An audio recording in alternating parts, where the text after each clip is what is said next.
जय श्री कृष्ण दोस्तों, आप सभी का स्वागत है मेरे YouTube चैनल पूजा सहारा पर। आप सभी स्वस्थ रहें, यही आशा और प्रार्थना करती हूँ। सदा सदा विष्णु भगवान की कृपा हम सब पर बनी रहे। तो शुरू करते हैं आज पुरुषोत्तम मास महात्म्य कथा का अध्याय 30। आज हमारा ये अध्याय यहीं पर समाप्त हो जाएगा। तो बोलो विष्णु भगवान की जय। नारद जी बोले, हे तपोनिधे, तुमने पहले पतिव्रता स्त्री की प्रशंसा की है, अब आप उनके सब लक्षणों को मुझसे कहिए। सूत जी बोले, हे पृथ्वी के देवता ब्राह्मणों, इस प्रकार नारद मुनि के पूछने पर स्वयं प्राचीन मुनि नारायण ने पतिव्रता स्त्री के लक्षणों को कहा। श्री नारायण बोले, हे नारद सुनो, मैं पतिव्रताओं के उत्तम व्रत को कहता हूँ।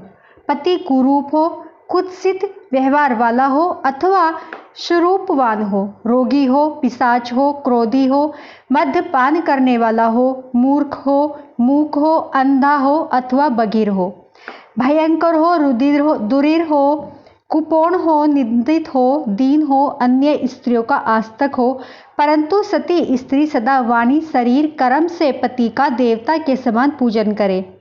कभी भी स्त्री पति के साथ कठोर व्यवहार नहीं करे।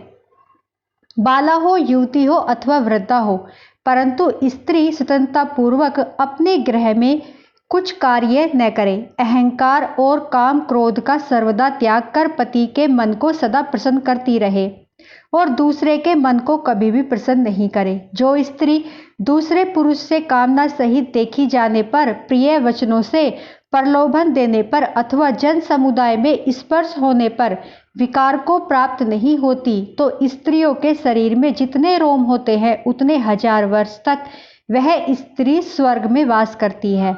दूसरे पुरुष के धन के लोभ देने पर जो स्त्री पर पुरुष का मन वचन कर्म से सेवन नहीं करती, तो वह स्त्री लोक में भूषण और सती कही गई है। दूती के प्रार्थना करने पर भी, बलपूर्वक पकड़ी जाने पर भी, वस्त्र आभूषण आदि से आच्छादित होने पर भी जो स्त्री अन्य पुरुष की सेवा नहीं करती है, तो वह सती कही जाती है। जो दूसरे से देखी जाने पर नहीं देखती और हंसाई जाने पर भी हंसती नहीं है, बात करने पर बोलती नहीं है, वह उत्तम लक्षण वाली पतिव्रता स्त्री होती है। रूप यौवन से युक्त और गाने नाचने में होशियार होने पर भी अपने अनुरूप पुरुष को देखकर विकार को नहीं प्राप्त होती है, वह स्त्री सती है। स्वरूपवान, जवान, मनोहर, कामनियों का प्रिय ऐसे पर पुरुष के मिलने पर भी जो स्त्री इच्छा नहीं करती, वह महासती कही गई है। हे मुने, त्रेता युग में स्त्रियों को प्रतिमास रजो दर्शन होता है। उस दिन से 3 दिन त्याग कर गृह कार्य के लिए शुद्ध होती है।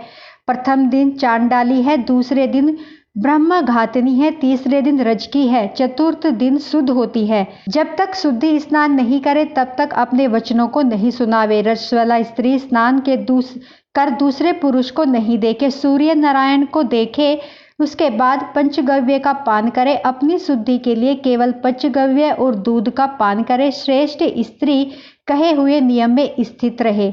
यदि स्त्री गर्भवती हो जाए तो नियम में तत्पर रहे। वस्त्र आभूषण अलंकार आदि से अलंकृत रहे और पति के प्रिय करने पर यत्न पूर्वक तत्पर रहे। प्रसन्नमुख रहे, अपने धर्म में तत्पर रहे, शुद्ध रहे, अपनी रक्षा कर विभूषित रहे और वस्तु पूजन में तत्पर रहे। खराब स्त्रियों के साथ बातचीत न करे। सूप की हवा शरीर में नहीं लगे। मृत वत्सा आदि का संसर्ग, दूसरे के यहाँ भोजन गर्भवती स्त्री को नहीं करना चाहिए। भद्दी चीज को न देखे, भयंकर कथा न सुने, गरिष्ठ और अत्यंत उष्ण भोजन न करे और अर्जिन न हो ऐसा भोजन न करे। इस विधि से रहने पर पतिव्रता स्त्री श्रेष्ठ पुत्र को प्राप्त करती है, अन्यथा गर्भ गिर जाए अथवा स्तंभन हो जाता है। उलखल, मूसल, झाड़ू, पत्थर, यंत्र देहली पर पतिव्रता स्त्री नहीं छोड़ती और कभी पतिव्रता स्त्री देहली पर नहीं बैठती। तीर्थ में स्नान की इच्छा करने वाली स्त्री पति के चरण जल को पीवे। स्त्री के लिए शंकर से भी, विष्णु भगवान से भी अधिक पति कहा गया है। जो स्त्री पति का वचन न मानकर व्रत उपवास नियमों को करती है, वह पति के आयुष्य का हरण करती है और मरने के बाद नरक को जाती है। किसी कार्य के लिए कहीं जाने पर जो स्त्री क्रोध कर पति को प्रति जवाब देती है वह ग्राम की कुतिया होती है और निर्जन वन में सियारिन होती है। स्त्रियों के लिए एक ही उत्तम नियम कहा गया है कि स्त्री सदा पति के चरणों का पूजन करके भोजन करे। जो स्त्री पति का त्याग कर अकेली मिठाई खाती है वह वृक्ष के खोंडरे में सोने वाली क्रूर उल्की होती है। जो स्त्री पति का त्याग कर अकेली एकांत में फिरती है वह ग्राम में सूकरी होती है अथवा अपनी विष्ठा को खाने वाली गोह होती है। जो स्त्री पति को हुंकार कहकर अप्रिय वचन बोलती है वह मूक अवश्य होती है। जो अपनी सोच के साथ सदा ईर्ष्या करती है वह दूसरे जन्म में दुर्भागा होती है। जो स्त्री पति की दृष्टि बचाकर किसी दूसरे पुरुष को देखती है वह कानी होती है अथवा विमुखी कुरूपा होती है। ब्राह्मण लोग विवाह के समय कन्या से इस प्रकार कहलाते हैं कि पति के जीवित तथा मृत दशा में सहचारिणी हो, इसलिए अपनी छाया के समान पति का अनुगमन करना चाहिए। इस प्रकार पतिव्रता स्त्री को भक्ति से सदा पति के अनुकूल होकर रहना चाहिए। जिस प्रकार सर्प के पकड़ने वाला बलपूर्वक बिल से सर्प को निकाल लेता है उसी प्रकार सती स्त्री यमदूतों से छुड़ाकर पति को स्वर्ग ले जाती है। यमराज के दूत दूर से ही पतिव्रता स्त्री को देखकर पाप कर्म करने वाले भी उसके पतित पति को छोड़कर भाग जाते हैं।